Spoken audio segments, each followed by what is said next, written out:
یہ حضور پاک علیہ السلام کی وصیت تھی۔ تو ہم اپنے ماں باپ کی وصیتوں کو یاد رکھتے ہیں اور کتنا اہتمام کرتے ہیں، اور بار بار کہتے ہیں کہ میرے باپ نے مجھے یہ وصیت کی تھی اور میں جو ہے نا اس کو پورا کروں گا، میرے باپ نے یہ کہا تھا، میرے والد نے، ہمارے پیغمبر نے ہمیں کیا وصیت کی اور ہم نے اس کے لیے کیا کیا، سوچنے کی بات ہے نا جی۔ ہمارے پیغمبر نے وصیت کی کہ بھئی دیکھو اللہ کے دین کو حاضرین کے ذمے ہے غائبین تک دین کا پہنچانا۔ اب یہ جو صحابہ تھے وہ حاضرین تھے اور باقی جو ہے وہ جتنے لوگ تھے وہ غائبین تھے۔ اب صحابہ نے یہ نہیں سوچا کہ جی یہاں مثال کے طور پر کابل ہم گئے، کابل کے اندر 72 صحابہ اور تابعین کی قبریں ہیں، تو یہ قبریں کیوں بنی؟ اس لیے بنی کہ وہاں کے لوگوں نے ان سے لڑے ہیں اور وہ یہاں پر شہید ہوئے ہیں، ان کی قبریں بنی ہیں۔ اگر ہمیں پتہ چل جائے کہ بھی فلاں ملک میں یا فلاں علاقے میں لوگ بات نہیں سنتے ہیں، ہم جاتے ہیں۔ ہمیں یہ بھی پتہ ہو کہ بھئی اکرام نہیں کرتے تو بھی نہیں جاتے ہیں، لیکن صحابہ کے دلوں کے اندر حضور پاک علیہ السلام کی صحبت کی وجہ سے ایک ایسا غم بھر گیا تھا کہ بس جا رہے ہیں۔ چائنا میں صحابہ کی قبریں موجود، اس طریقے سے افغانستان میں موجود، اس طریقے سے دنیا کے ہر ملک کے اندر آپ جاتے رہے وہاں صحابہ پہنچے۔ ایسے نہیں ہے، آپ خود سوچیں مکہ کے اندر اور حرم کے اندر مسجد اور بیت اللہ کے اندر ایک نماز کا کتنا اجر ہے، مسجد نبوی کے اندر کتنا اجر ہے۔ جو اجر نماز کا مسجد نبوی کے اندر ہے، جو ہے مسجد حرام کے اندر ہے، وہ دنیا کی کسی اور مسجد کے اندر نہیں ہے۔ اس کے باوجود صحابہ جا رہے ہیں، ان کو پتہ تھا کہ اس سے بھی زیادہ ضروری وہ اللہ کے راستے کی قربانیاں ہیں۔ اجعلتم سقایۃ الحاج وعمارۃ المسجد الحرام، کہ کیا تم حاجیوں کو پانی پلانا اور بیت مسجد حرام کی تعمیر کرنا یہ تم اس شخص کے برابر کرتے ہو جو اللہ اور آخرت پر ایمان لے آئے اور اللہ اور اللہ کے راستے میں جان اور مال کی قربانی دے؟ تم اگر اس کو اس کے برابر کرتے ہو، لا یستوون عند اللہ، اللہ کے ہاں یہ کبھی برابر نہیں ہو سکتے۔ جو اپنی جان کی قربانی دے رہے ہیں، مال کی قربانی دے رہے ہیں اور اللہ کے راستے میں دیر اور دور کے لیے پھر رہے ہیں، ان کے لیے تو اعظم درجۃ عند اللہ، اللہ کے ہاں اس کے بڑے درجے ہیں۔ تو اس کے لیے میرے محترم دوستوں، بھائی اور بزرگوں، ہمیں اپنے علاقوں کے اندر ایسی محنت کرنی ہے۔ اللہ نے ہمیں زندگی بھی ایک ہی مرتبہ دی، دوبارہ نہیں دیں گے، اور پھر یہ زندگی قیمتی ہے اور اس کا ایک ایک لمحہ قیمتی ہے۔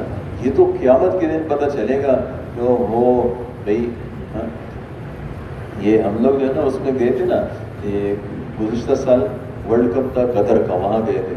اب جو آدمی جو ہے نا وہ ورلڈ کپ میں جو ٹیم ہار جاتی تھی نا، وہ اس کا ایسا برا حال ہو جاتا تھا، 4 سال کے لیے ہارتی تھی اور ایسے جیسے اس کا سب کچھ گیا، اور ساری کی ساری عزت، یعنی اپنے علاقے کے بڑے عزیز لوگ تھے اور اس کے بعد ذلیل لوگ بن جاتے تھے۔ اب آپ خود سوچیں، جو آدمی قیامت کے دن ناکام ہوا، یوم یجمعکم لیوم الجمع ذالک یوم التغابن، اللہ نے فرمایا جو جمع ہونے کا دن ہے نا، حشر کا دن، یہ ہے ہار جیت کا دن۔ جو آدمی ہارے گا وہ اپنی زندگی کو ہارے گا، اور 60 سال کے لیے نہیں ہارے گا، پوری ہمیشہ کی زندگی کو ہارے گا۔ تو ہمیں اپنے آپ کو بھی بچانا ہے، اپنے رشتہ دار کو، انفسکم واہلیکم نارا، اللہ نے حکم فرمایا ہمارے پیغمبر کو، اپنے آپ کو بھی اپنے اہل ویال کو بھی جہنم کی آگ سے بچاؤ۔ یہ صرف آپ کے لیے نہیں بلکہ ہر مومن کے لیے اللہ نے فرمایا ہے، اور ہر مومن کے ذمے ہے اپنے اہل ویال کو بھی بچانا۔ تو اس کے لیے کیا ہے، سارے عالم میں پھرنا ہے، اس کے لیے سارے عالم میں محنت کرنی ہے۔ اس کے لیے میرے محترم دوستو، پہلی چیز یہ ہے کہ بھئی جس کے 4 مہینے نہیں لگے، ہم اپنے علاقوں کے اندر ایسی محنت کریں کہ سب کے 4 مہینے لگ جائیں۔ ایسے نہیں ہے کہ 4 مہینے لگانا ہم یہ نہیں کہتے کہ فرض اور واجب کو، ہم یہ کہتے ہیں کہ دیکھو زندگی اس سے بدلتی ہے، انسان کو سمجھ میں آتا ہے کہ بھئی میری زندگی کا مقصد کیا ہے، ورنہ اللہ معاف کرے عمومی طور پر یہی حال ہے کہ ہم جو جس ماحول میں رہتے ہیں اس کے اندر دنیا اور دنیا کی محنت اور دنیا کی بھاگ دوڑ اور دنیا کے اندر ایک دوسرے سے آگے ہونا، یہ ایک ایسے چکر ہے جس میں انسان نہ حلال کی پرواہ کرتا ہے نہ حرام کی پرواہ کرتا ہے، اور یہ ہو کیا رہا ہے، یہ جو کچھ آپ صلی اللہ علیہ وسلم نے کیا فرمایا؟ فرمایا حب الدنیا رأس کل خطیہ، دنیا کی محبت ہر برائی کی جڑ۔ اب جب دنیا کی محبت آ گئی نا اور دنیا کی محبت کے اندر ہم مبتلا ہوئے تو اس کے اندر دین کے تقاضے بھی ہم سے رہیں گے۔ دوسری بڑی بات یہ ہے کہ اللہ کے احکامات کو ایک نہیں پتہ نہیں کتنی جگہوں پر توڑتے ہیں۔ کاروبار کی جگہ پر اللہ کے احکامات ٹوٹتے ہیں، ملازمت کی جگہ پر اللہ کے احکامات ٹوٹتے ہیں۔ یعنی آپ صلی اللہ علیہ وسلم نے کیا فرمایا؟ فرمایا وَالنُّصْحُ لِكُلِّ مُسْلِمٍ، فرمایا تم ہر مسلمان کی خیر خواہی کرو گے۔ آج اگر ہمارا تاجر ہے تو خود سوچنا چاہیے کہ تاجر اس کی اپنی خیر خواہی، اپنے بال بچوں کی خیر خواہی اس کی سوچ ہوتی ہے یا لوگوں کی خیر خواہی کی سوچ ہوتی ہے؟ منافع ہر ایک کو ملے گا، لیکن جو ہر مسلمان کی خیر خواہی کو سوچے گا اس کے منافع میں اللہ برکت عطا فرمائیں گے۔ اس کے پیسے غلط جگہ پر نہیں لگیں گے، اس کے پیسے اس کے اندر اللہ برکت عطا فرمائیں گے۔ آج ملازم ملازمت کرتا ہے لیکن اس کی ملازمت کا مقصد وہ یہ نہیں ہوتا کہ اس میری ملازمت سے لوگوں کا فائدہ ہو، ہے نا؟ مجھے جو ہے اپنی تنخواہ تو ویسے بھی سرکار سے مل رہی ہے، لیکن میں کسی کی یعنی اذیت کا سبب نہ بنوں، ایسے نہیں ہوتا، بلکہ عمومی طور پر یہی ہوتا ہے کہ بھئی مجھے کیسے زیادہ سے زیادہ پیسے کمائے جائیں اور دوسرے کے جیب سے میں کیسے پیسے نکالوں،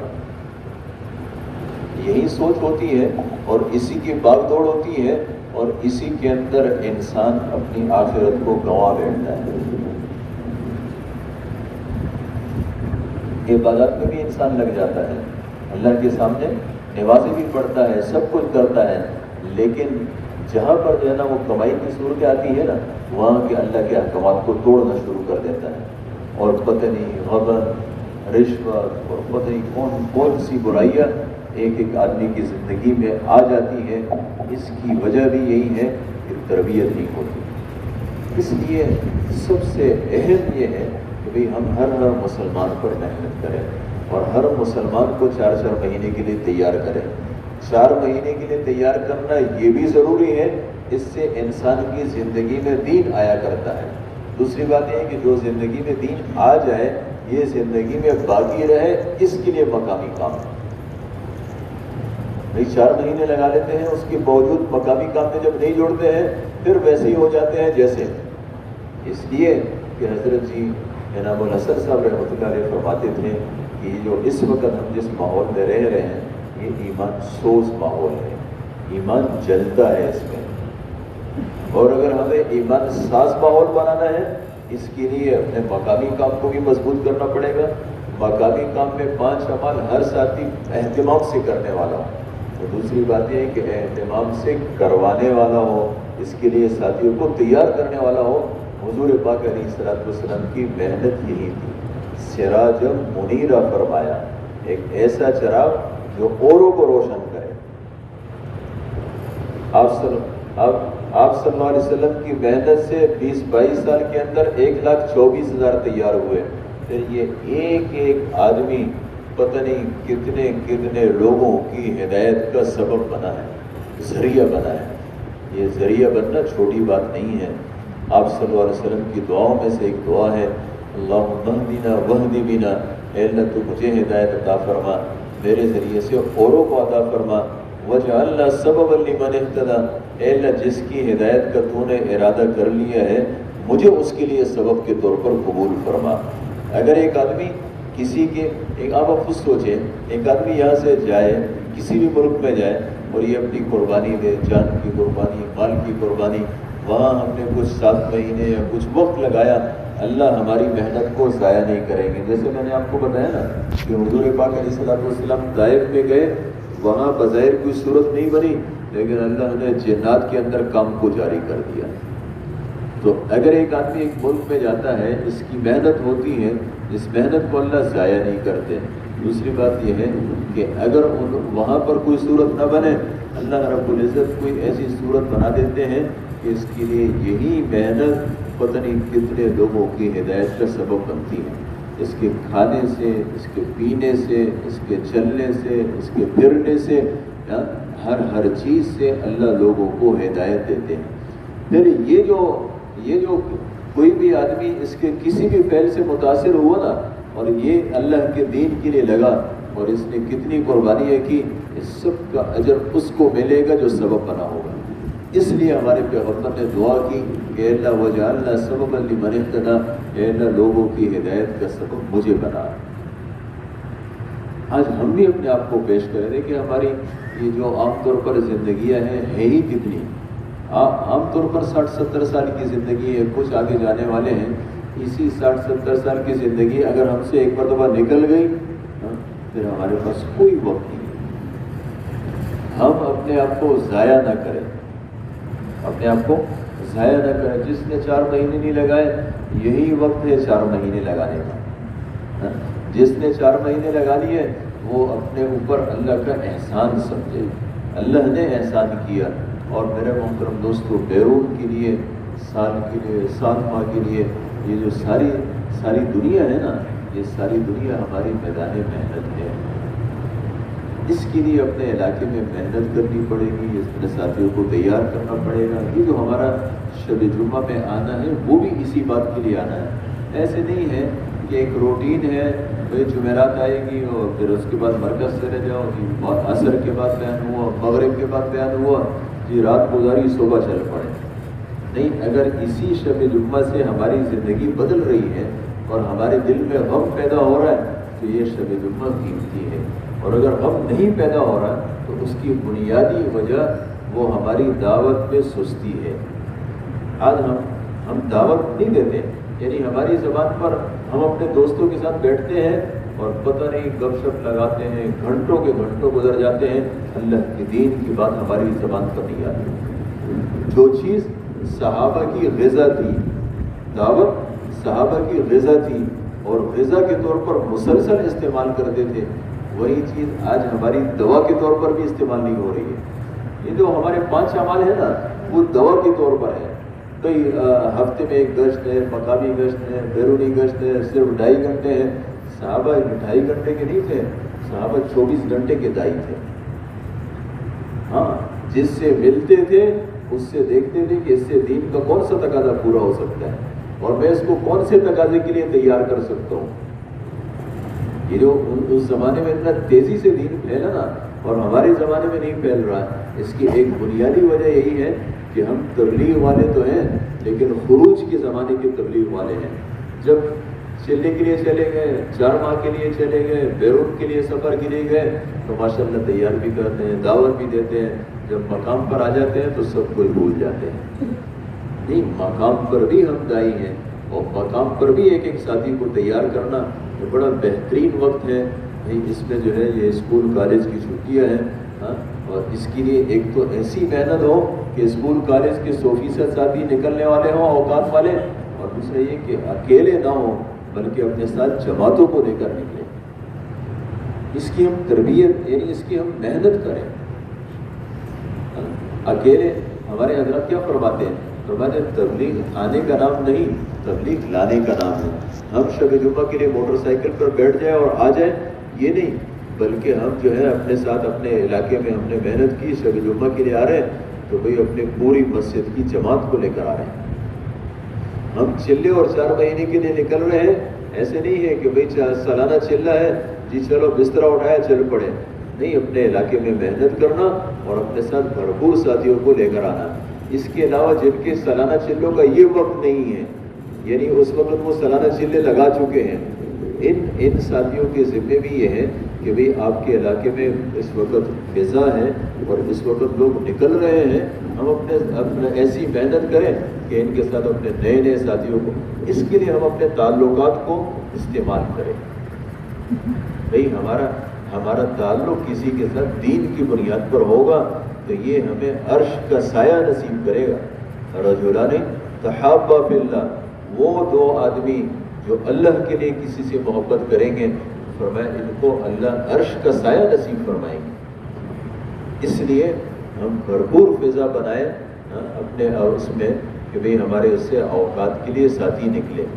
تو ماشاءاللہ اس کے لیے جن کے سالانہ چلے ہیں وہ بھی اپنے جگہ پر ہمت کریں، کھڑے ہو جائیں۔ جن کے 4 مہینے نہیں لگے، بھئی یہ تو اس سب کی خدمت میں عرض ہے کہ شیطان تو ہمیشہ ہمیں یہی کہے گا کہ ابھی نہیں بعد میں، اور بہترین نیکی وہ جو آدمی جلدی کر لے۔ اس کے لیے جو نقد ساتھی تیار ہے نا، یہ اپنی جگہ پر کھڑے ہو جائیں چلنے کے لیے 4 مہینے کے لیے۔ کون کون ہمت فرمائیں گے یہ تو کھڑے ہو جائیں، اس کے علاوہ ایک بھی ساتھی کھڑا نہ ہو۔ آپ کو بھی اس کا اجر ملے گا، لیکن اگر آپ مجلس کو توڑنے والے نہیں بنیں گے۔